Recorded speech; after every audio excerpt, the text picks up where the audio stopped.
سلام علیکم هموطنان عزیز بینندگان گرامی. ما در برنامه نوبتی خود قرار داریم. متاسفانه چند هفته شد، 2 هفته به فکرم شد که بنده نتوانستم برنامه را کنم. 1 هفته خودم بیمار بودم، هفته دیگر کارمند تکنیکیمون مزش گریخت. برای همین نتوانستم دو برنامه با شما باشم و اینک امروز باز در برنامه قرار داریم و در کانال یوتیوبی پیمان لایف که من از شما دعوت میکنم که در این کانال یوتیوبی ما ابونه شوید. همین حالا ابونه شوید. کسی که همین گپ رو میشنود و اون دعوتی که من میکنم میشنود، در زیر ابونه شوید و یگان شرح مانید، باز خوبتر می شود. درخواستای خود رو پیشکش ما کنید و همزمان همین برنامه حالا در کانال ماورای پیام تیوی نیز نشر می شود و تاجیکستانیانی که در داخل تاجیکستان هستند از شما دعوت می کنیم که خب انتنه های ماورای خود را با ماورای ما چی کنید؟ جور کنید و ماورای ما را، یعنی کانال یوتیوبی کانال ماورای ما را نیز تماشا کنید، چون که در تاجیکستان خیلی که ما میدانیم هم نرخ اینترنت گران است و هم صفت اینترنت پست است. از همین خاطر بهتر می شود اگر شما ما را در ماورا تماشا می کردید. خب موضوعی که چند موضوع را امروز انتخاب می کنم، عادتا برنامه من برنامه اطلاعاتی تحلیلی بود درباره اون اطلاعاتی که در هفته آخر می شد. من اون رو می گرفتم و اون رو، یعنی خبرهایی که برای من جالب بودن می گرفتم و اونها رو تحلیل می کردم. حاضر امروز این برنامه و شاید برنامه دیگر یک برنامه صرف تحلیلی می شود. شاید خبرها اونجا اونقدر نو هم نباشند، لیکن اون موضوعی هستند که من اونها را تصمیم گرفتم که در این موضوع ها با شما صحبت داشته باشم و از شما دعوت میکنم که در زیرنویس، یعنی در شرح ها شما نویسید فکر خود را در مورد موقع گیری بنده و در همون مسئله که بررسی میکنیم نظر خود را گفته باشید. ببینید، آزاد درباره سودها یعنی دادگاه سخن میکنیم در ابتدای برنامه و ادامه برنامه درباره بدخشان و موضوع بدخشان. ببینید، در سال 1936 در دوران شوروی کنستیتوسیه استالینی میگویند، کنستیتوسیه را قبول کرد که در آن از جمله در ماده 112 گفته می شود که سودها در شوروی، در اتحاد شوروی، سودها نوابسته بوده، یعنی سودها مستقل بوده، فقط به قانون تابع می باشند. یعنی همین خیلی خب بنده در همون قانون آمده است. سال 36 ما همه میدونیم که سال 37 بود تا سال 53 و بعدا هم در دوران بعدتر هم چخیل تعقیب و فشار در شوروی بود و چخیل سودهای اتحاد شوروی هم مستقل نبودند. البته که سودهای از سالهای 70 تا به استقلالیت رسیدن تاجیکستان در قیاس با سودهای امروزه ما خیلی مستقل تر بودند. خیلی در اونجا به مراتب فرق میکردند از سودهای امروزه، لیکن مستقل نبودند. یعنی همین بند کنستیتوسیه فقط در ورق نوشته شده بود و ما همون میراث برای همون شوروی، میراث برای اساسی شوروی حاضر امروز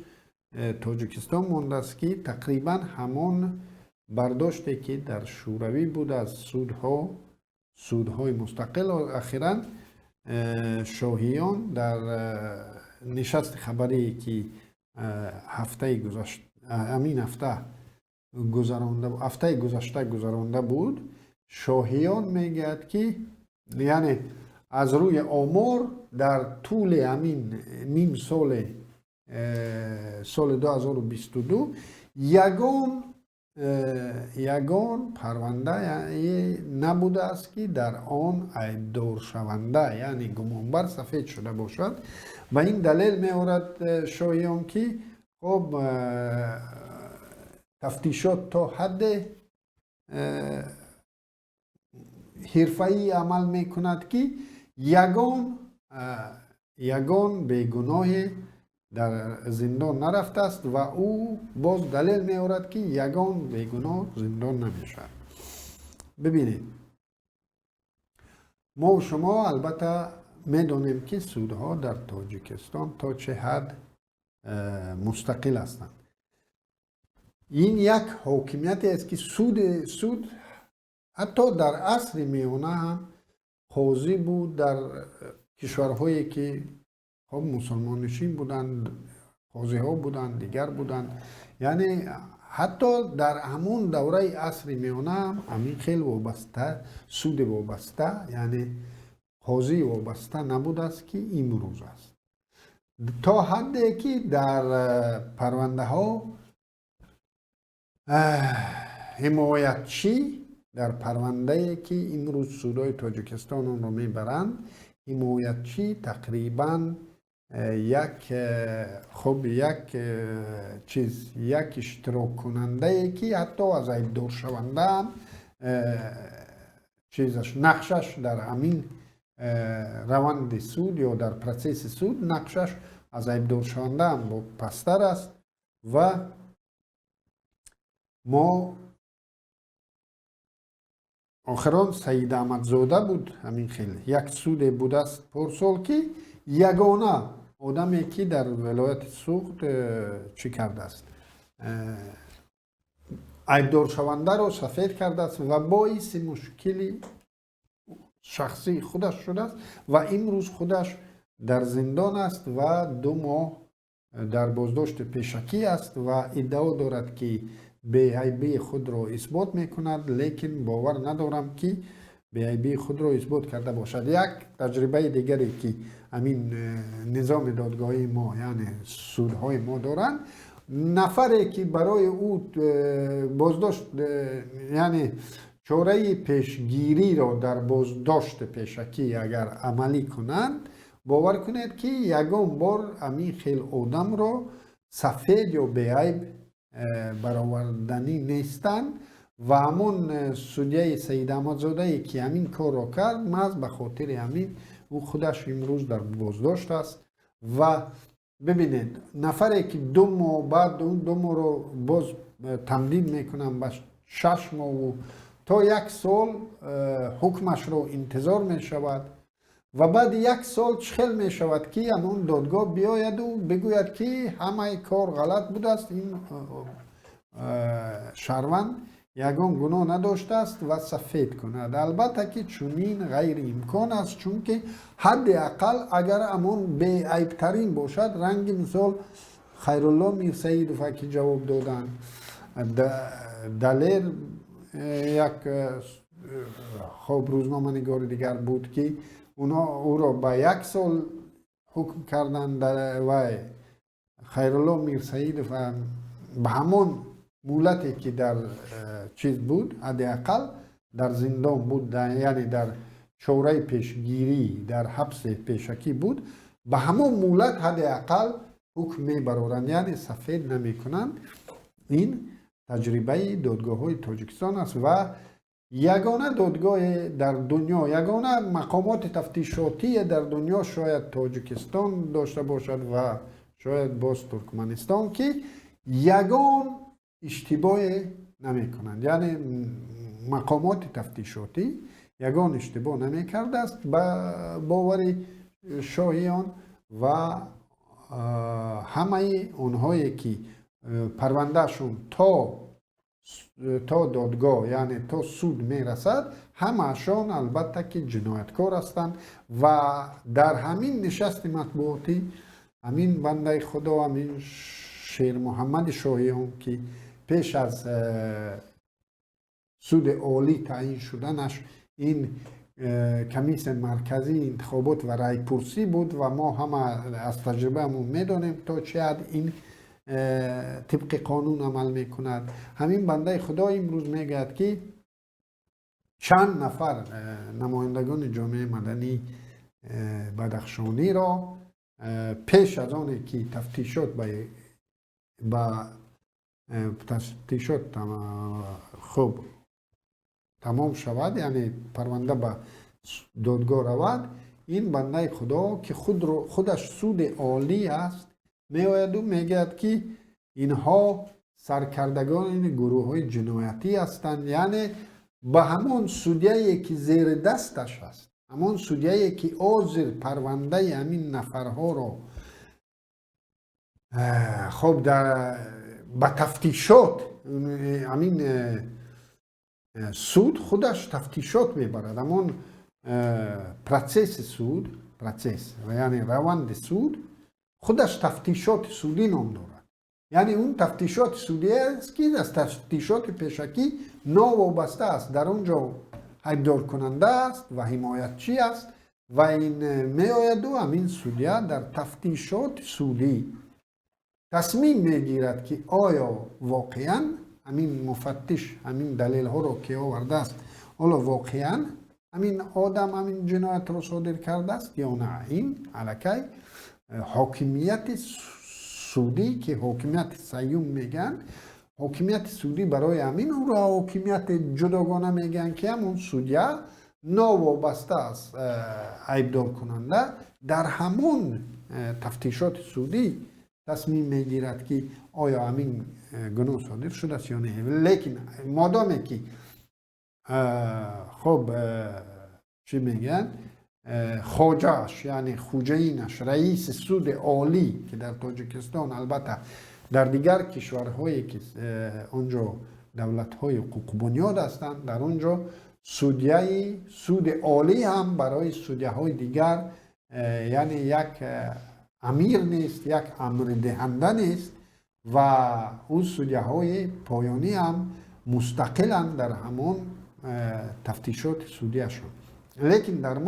مادامی که شاهیان پیش از برگزاری دادگاه، پیش از برگزاری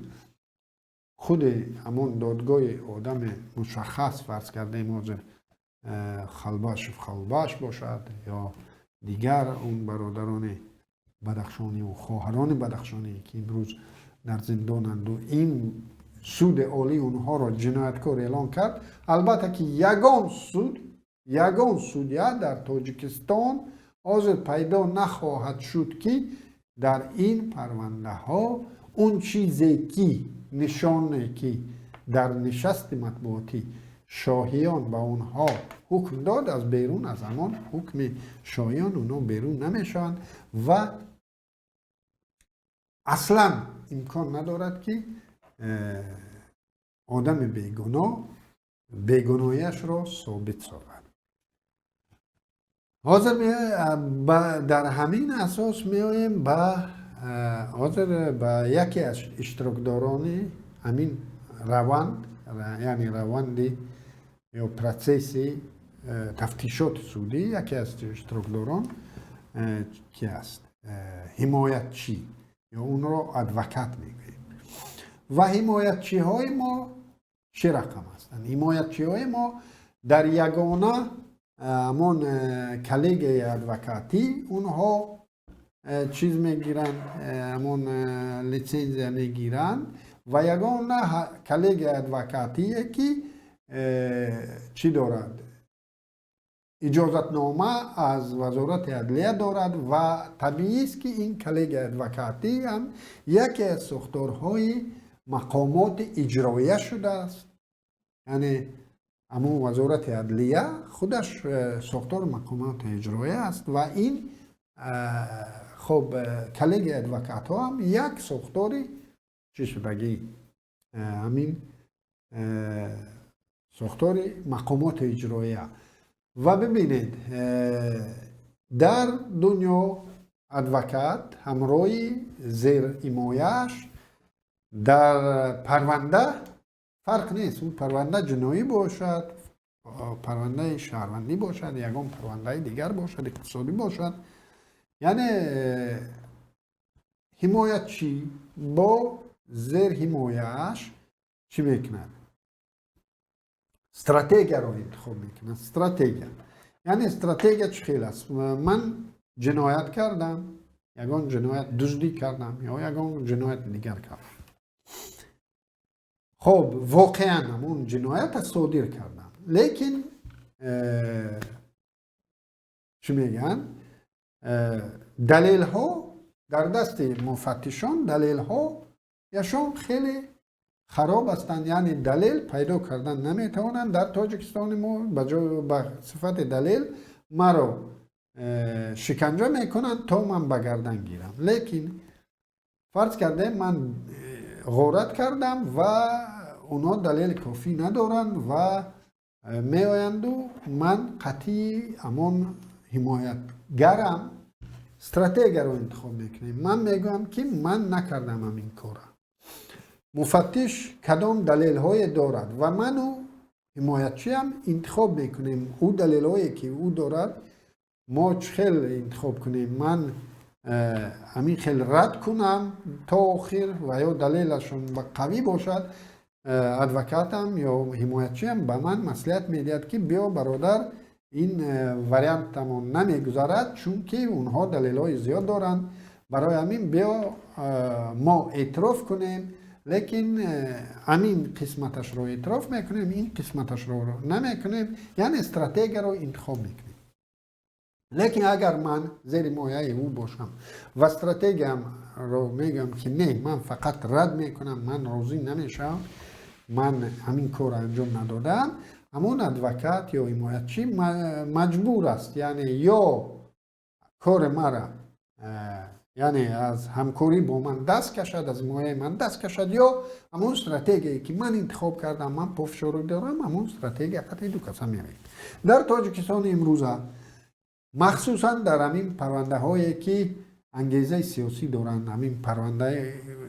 بدخشانی های امروز انگیزه سیاسی دارند.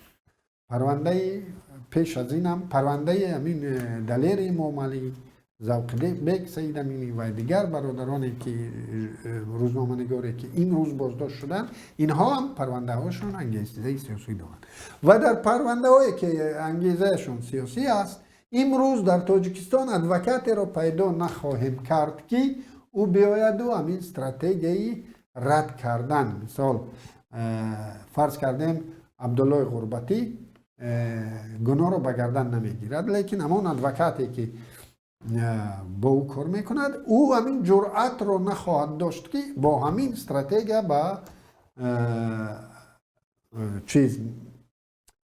با تفتیشات سودی حاضر شود. یعنی با همین استراتژی بیاید و بگوید که نه، زیر مایه من همین ملیسه را نزده است، همین کار را نکرده است و این با همین استراتژی انتخاب کردهش همین ادوکات رنگ بزرگمهری و رنگ دیگر ادوکات ها با مشکل روبرو می شود و خود همون ادوکات بعد همین پروسس چی میگه شود بعد از همین سود فرض کردیم همین ژورنالیستی ها یا سود بدخشانی ها خودش عیبدار شونده می شود و زندان می رود. از همین خاطر امروز ما در تاجیکستان در مسئله در پرونده هایی که انگیزه عیبدار کننده سیاسی است، پرونده های سیاسی را همین ادوکات ها یا حمایتگران یا حقوقشناسان تاجیک از این پرونده ها میگریزند و بگردن نمیگیرند و اونهایی که بگردن میگیرند اونها در همکاری زیچ با مقامات دارند. و من از همه عیبدار شونده و از همه گمانبران تاجیکستان دعوت میکردم که شما اصلا در قصه ادوکات زور و ادوکات سوس نباشید. در تاجیکستان ادوکات نیست و کدام ادوکاتی که به شما تعیین کنند یا خودتون گیرید فرق ندارد. تاجیکستان ادوکات ندارد، تاجیکستان سود ندارد و در این سودها ادوکات ها کمترین نقش رو نمی‌بازند و این است واقعیتی که ما و شما امروز با آن برخورد داریم و متاسفانه شهروندان تاجیکستان، اکثریت کل شهروندان تاجیکستان که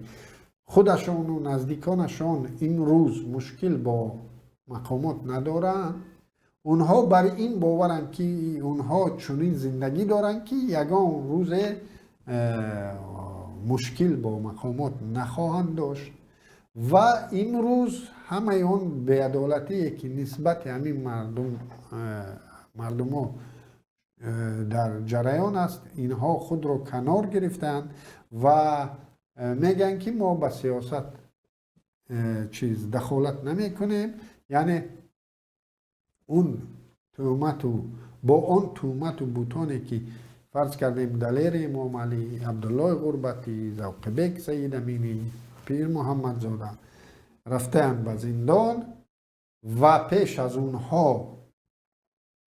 نمایندگان جامعه مدنی بدخشان، دیگر بدخشانی ها را نمیگویم، بگذار اونها حال بحث برانگیز باشد برای شهروندان دیگری که در جریان نیستند، بگذار بحث برانگیز باشد. مثال همون 200 چند نفر، 250 300 نفر بدخشانی که این روز و زندان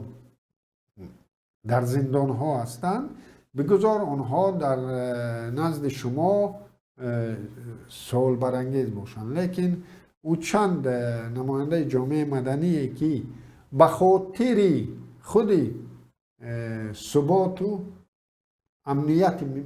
بدخشان و عموما به خاطر همکاری با همین حکومت آمدند و در همان روزهای مشکل بار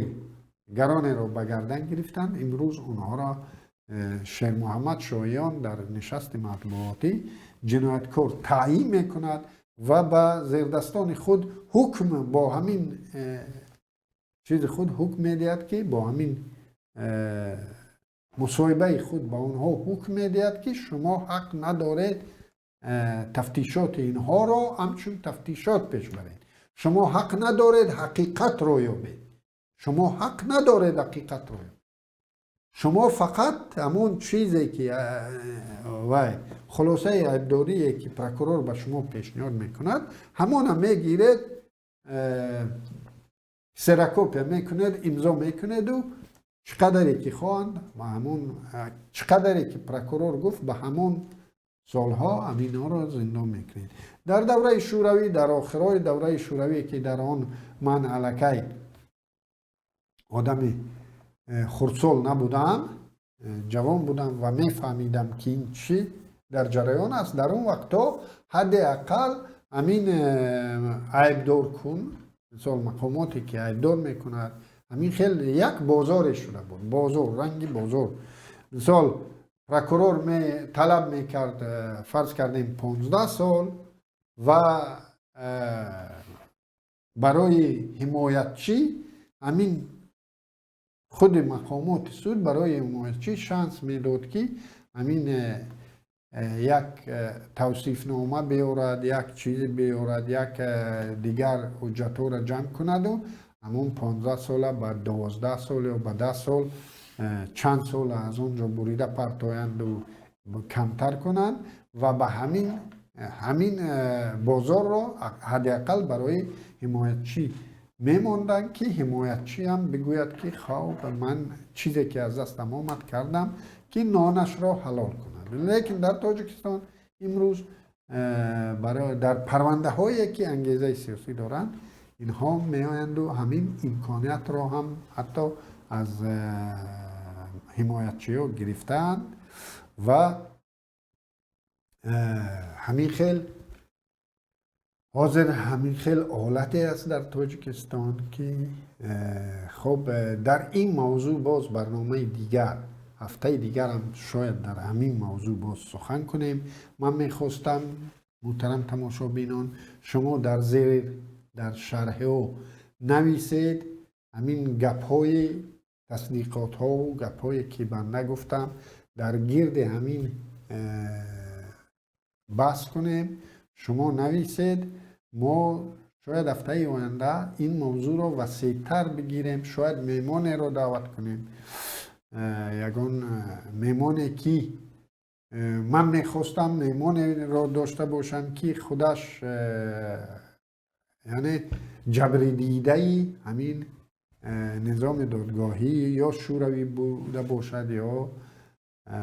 نظام دادگاهی تاجیکستان باشد. تلاش میکنم که چنین آدم رو پیدا کنم و همین موضوع رو باز از سر نو بررسی کنیم و در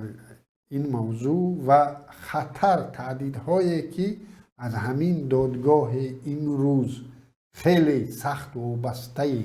تاجیکستان برای مردم و دولت تاجیکستان چه تهدیدهایی در آینده خواهد داشت باید صحبت کنیم. و شما بار دیگر از شما میخواستم که اول با کانال یوتیوبی ما ابونه شوید، ثانی در زیر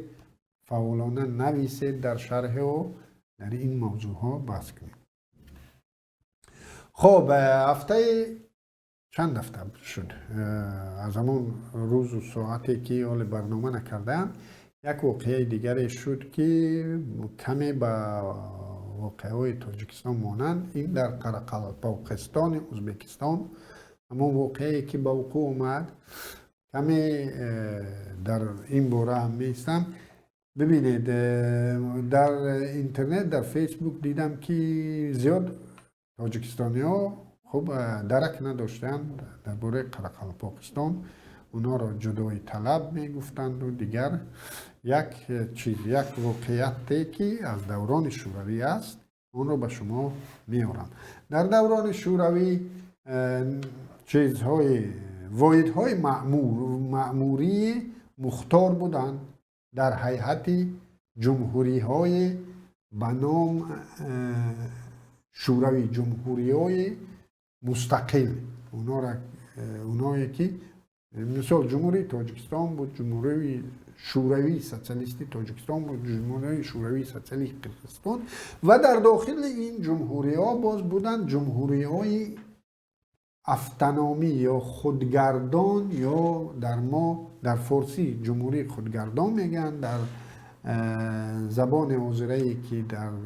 زبان حقوقی تاجیکستان اون را جمهوری مختار مینامند. و این جمهوری های کانستیتوسیایی که چی داشت؟ شوروی داشت. همین جمهوری مختار حق داشت یک زینه، هر واحد مأموری حق داشت یک زینه چیزش رو یعنی استاتوسش رو وکالتهایش رو بالا برد. یعنی اگر جمهوری مختار بود او میتواند همون شورای عالی یا شورای وکیلان خلق امان جمهوری مختار می توانست یک زینه مختاریتش را بالا برد و همین قانون قطعی قرقلپاقستان و چچنستان دو جمهوری مختاری که در هیئت یکی در هیئت فدراسیون روسیه بود، دیگری در هیئت جمهوری شوروی سوسیالیستی ازبکستان بود. هنوز در دوران شوروی طبق کانستیتوسیون شوروی مقامات وکالتدار یعنی مجلس وکیلان خلق همین مختارها اومدن گفتن ما دیگر جمهوری شوروی سوسیالیستی است، همین خیلی دیگر چچنستان کرد و هر دوشون طبق همون کانستیتوسیون عمل کننده که در اون وقت بود از روی قانون عمل کردند و این جمهوری ها تأسیس شدند. یعنی جمهوری قرقلپاقستان از هیئت ازبکستان در همون روز ساعت جدا شده بود، ولی آمدند و در اسلام کریموف آمد قطعی اونها نشستند و مصلحت کردند و به یک موافقه آمدن که این جمهوری مستقل میماند، یعنی در کانستیتوچه مستقل میماند، کانستیتوچه خود را خواهد داشت، همه چیز نشانهای دولتداری خود را خواهد داشت، ولی به مهلت نمیدونم 20 سال بود یا چند سال ما در یک دولت ازبکستان با یک شرطنامه زندگی خواهیم کرد و اون مهلت تا 2015 به اتمام میرسید و در 2015 باید یا همون شرطنامه رو تمدید میکردند یا دیگر نمود اون را یعنی شکل میدونند و چون در سال 2015 هیچ کاری انجام ندادند و امروز آمدن و جمهوری ازبکستان خواست که همین مفهوم مستقلیت استقلالیت و دیگر از نام همون قرقلپاکستان براید و این باعث به جنگ شد و متاسفانه در همان مخالفان رژیم تاشکند که ازبکی های مخالف رژیم تاشکند در تمام دنیا در اروپا و در دیگر جاها که پناهندگی دارند اینها آمدند و از رژیم جانبداری کردند. این قرقلپاکا رو گفتند جدای طلب یعنی سپاراتیست و از اینها دفاع کردند. بسیار اکثریت همین مخالفین رژیم تاشکند که در گریز از اونها بودن در اروپا و در امریکا آمدن گفتن که در این مورد ما ارتش ازبکستان را جانبداری میکنیم، سیاست سرکوبگرانه میرزایف را جانبداری میکنیم و در آنجا هم تعداد معین شهروندان یعنی قرقلپاکا کشته شدند و متاسفانه آمدیم باز در تاجیکستان در تاجیکا هم آمدند اون نفران آزاداندیش تاجیک که نیز در گریز از همین رژیم هستند آمدند در خب از رژیم گریختند از رژیم سرکوبگر و آمدند میگن که همین مختاریت همین افتنامی همین خودگردانی یک باقی مانده از شوروی سیاست غلط شوروی است که مردم را از یکدیگر جدا میکرد و آمدند و گفتند که خب از رژیم های رحمانوف و میرزایف جانبداری کردند که همین مختاریت ها را از بین بردن در کار و به خبر از آن که خودشون با خودشون در تضادن. ببینید اگر ما در یک دولت آزاد زندگی میکردیم فرض کردیم در دولت به مانند شویتزاریا یا در دولت به مانند آلمان باور کنید که یگان نفر برای یعنی هویتی قومی مثال در یک آلمان در یک فرض کردیم شویتزاریا در یک شویتزاریا که کنفدراسیون است یک وقتا هویت های قومی که اونجا فرانسوی و نیمیس و ایتالیایی و شاید آدم های تاجویی هم کدام قومیت های بودن اونها به خاطر آن که در آنجا رنگ قرقلپاکستان و رنگ تاجیکستان قتل عامها نشود اونها دولتشان را کنفدراسیون نام کردند و گویا همین قسمت های آن کانتون های آن مستقلن. همین خیلی دیگر ایالات متحده امریکا هم همین خیلی یعنی کانتون ها یا ایالات ها را مختاریت خیلی وسیع دادند و امروز اگر بینیم که اگر نظر کنیم به ایالات متحده امریکا در مدت 300 سال اونها حاضر یک دولت اونیتاری شدند که مثال ازبکستان و تاجیکستان در قیاس با اونها خیلی محلگرایی داریم و خیلی یعنی واحدهای داریم که از شتات‌های ایالات متحده امریکا هم یعنی چیزها خصوصیت ها و ویژگی های بیشتر داریم. در حالی که در امریکا الکی همین مشکل نیست. یعنی در دولت‌های آزاد یک شهروند، من که یک شهروند آزاد باشم در دولت تاجیکستان، یک شهروند آزاد، برای من اصلا مشکل نیست که من ازبک هستم، من تاجیک هستم، من قرقیز هستم، من در تاجیکستان بدخشانی هستم، کلوبی هستم، اصلا فرق نمیکرد، چون که هر یک شهروند قدر و مظلت انسانی خود را حمایت کردن به یگان کلکتیو، به یگان عمومیت میتواند. یعنی من یک شخصی که هستم، یک شهروندی هستم که برای من از حق خود دفاع کردن میتوانم، چون که قانونهای دولت برای من چنین حق را میدهد. لیکن در دولت‌های همین مختاریت‌ها و دیگر برای اقلیت‌های قومی و اقلیت‌های مذهبی و اقلیت‌های دیگر در چنین کشورها، در چنین دولت‌های خودکامه چندین کرات می‌افزاید ضرورت آن. یعنی بر خاطر آن که قتل عام رنگ بدخشانی نشود، قتل عام رنگ قرقاوی نشود، همین مفهوم مختاریت خیلی از این دفاع میکرد و با بودن چنین مختاریت شاید امکان میشد که شهروندان دیگر واحدهای مأموری هم خود را آزادتر احساس میکردن. یعنی این یک پایه میشد برای آزادی فردی همان برادری که از تاجیکستان امروز گریخته در اینجا پافشاری دارد که این مختاریت و اتونومیت و دیگر برای ما ضرر دارد و این را باید از بین برد. و این بسیار نگران کننده است که ما میاییم و همین با نسنجیده همین خیلی سخن کردن برای یک تاجیکی که باز در روزهایی که بدخشانی خون میگیرند، یک بدخشانی خون میگیرد، یک برادری که او به من گفتنی است که تاجیک اینجا گناهکار نیست برای قتل عام شما، در اینجا رحمانوف و یتیموف گناهکارند، من تاجیک باش توی بدخشانی توی پامیری یک کهیم، ما همه مظلومین، همین را گفته ایستاده است. بعد میآید و در همون روز ساعتی که من خون میگیرم او میگوید که